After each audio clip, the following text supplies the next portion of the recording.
લે મમ્મી તું અહીંયા છો, હું તને નીચે ગોતતી હતી. લે આવી ગઈ તું કેમ એકલી આવી? હા તો હું એકલી જ આવું ને, બીજું કોણ આવે મારી હારે? તારા જેઠાણી દર વખતે રાખડી બાંધવા એના ભાઈને આવે છે ને, એવું હશે કે તારી હારે રાખડી એને મોકલી દીધી લાગે છે. ના મમ્મી, ઈ નથી આવ્યા અને આ વખતે તેને રાખડી નથી મોકલી. બોલ તું હું એની હારે બાંધીને આવી છો?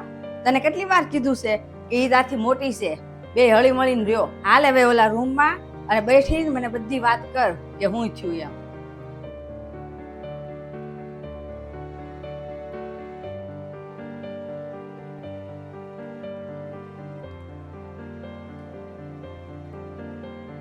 એ બધો છે ને દેખાડો હતો. જ્યારથી મને છે ને ટીચરની જોબ લાગે છે ને ત્યારથી બળતરા કરે છે. હું સ્કૂલે જાઉં ને તો બપોરનો જમવાનું બનાવીને જાઉં મમ્મી, અને જ્યારે સ્કૂલેથી પાછી આવું ને તો એને છે ને હાંજનું જમવાનું બનાવ્યું ન હોય મમ્મી. થાય કા પાઈ કે મારે હાંજનું જમવાનું મારે એકલી બનાવવું પડે. એ તો બેઠા હોય નવરાત બેઠા હોય તોય જમવાનું ન બનાવી. બોલ તાર જેઠાણી છે ને કઈ ખબર જ નથી પડતી.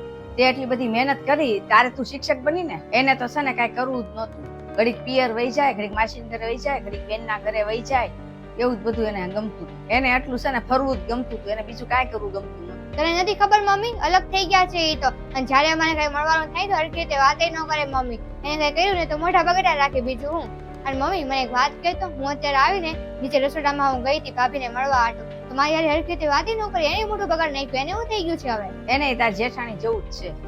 એને તે મારે જોબ લાગી ગઈ છે તો બળતરા થાય છે. નોકરીથી નહીં, તું અહીંયા આવે છો ને એનાથી એને વાંધો છે. આજકાલની વહુ ને એવું કે નણંદના લગ્ન થઈ જાય ને તો નણંદ છે ને એને હારે ને હારે દે, અહીંયા આવે જ નહીં કોઈ દિવસ. કારણ કે એને એવું કે નણંદ છે ને અહીંયા પિયરમાં લૂંટવા જ આવે છે. હા તો કાંઈ વાંધો નહીં મમ્મી, આવતા વર્ષથી હું રાખડી મોકલાવી દઈશ. નહીં આવું હું. કેમ તું અહીંયા નહીં આવે? હું ખાલી તારા ભાઈને જ જન્મ આપ્યો છે? મેં જન્મ આપ્યો છે. આ ઘર તારું છે. પોતે હું લ્યા પિયર જાય છે, પોતાને તો પિયર જવાનું બહુ ઉતાવળ હોય છે. એની ભાભીને દેવા હાટું છે ને નવી નવી હાડી લેવડાવી છે મારી પાસે. મેં તો એને લાવીને દઈ દીધી, બીજું શું કરવું મારે? મમ્મી હું પોતે નોકરી કરું છું. જો એને એવું લાગતું હોય કે તું મને જ્યાં બે ડ્રેસ આપે છે એનાથી હું પૈસા વાળી થઈ જવાની છું તો રેવા દે, મને જોતા એ ડ્રેસ મમ્મી. અને હું કમાઉં છું, મારી માટે છે ને બધી વસ્તુ લઈ શકું છું. તું ચૂપ કર. બધી વહુનું છે ને આવું જ હોય. જો એના પિયરિયા અહીંયા આવે ને તો એને બહુ હાસવશે, અને તને જોઈને છે ને એનું મોઢું બગડી જાય છે. એક વાત તો છે મમ્મી, જો વહુ છે ને નણંદને હરખી રીતે ન રાખે ને તો સાસુ રીતે વહુને હરખી રીતે ન રાખે મમ્મી.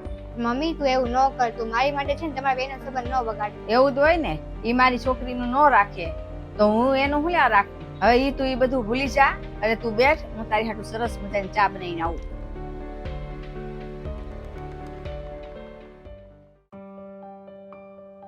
આવ બેન, આવ બેઠ. કેમ છે બેન તમને? આજે તો તમે વેલા નવરા થઈ ગયા છો નહીં? હા, આજે તો હું નવરી વેલી થઈ ગઈ છું. આજે તો રવિવાર છે તોય તારી વહુ નોકરી કરવા ગઈ છે? ના રજા જ છે, પણ ઈ હુતી છે બિચારી. આજ માંડ એને હુવા મળે થોડું. તું છે ને હા ભોળી છો. ઈ કેવી જલસા કરે છે અને તું આખો દી કાબના દહડા ધઈડા કર. ના બેન ના, એવું કાઈ નથી. બિચારી નોકરી કરવા જાય ને કઈ થાકી જાય છે. તું છે ને 4 ધામની યાત્રા કરવા 1 મહિનો ગઈ હતી ને તો ઈ મેડમે છે ને 1 મહિનો કામવાળી રાખી લીધી. હા, મેં જ એને કીધું તું કે તું કામમાં ન પહોંચી એક ને તો તું કામવાળી રાખી લેજે એમ. તને કાંઈ ખબર નથી પડતી.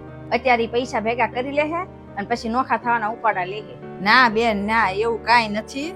એ અડધા પૈસા પગારના છે ને ઘરમાં વાપરવા અમને આપે છે અને કેટલી વસ્તુ મારી હાટું લાવે છે. આ તો એમ કે તને નહીં ખબર હોય ને તો મને એમ થયું હું કહી આવું. જેવી દેખાય છે ને એ તો એ છે જ નહીં. હમણાં થોડાક દિવસ મારી તબિયત નહોતી સારી ને તો એને કામવાળી રાખી લીધી હતી.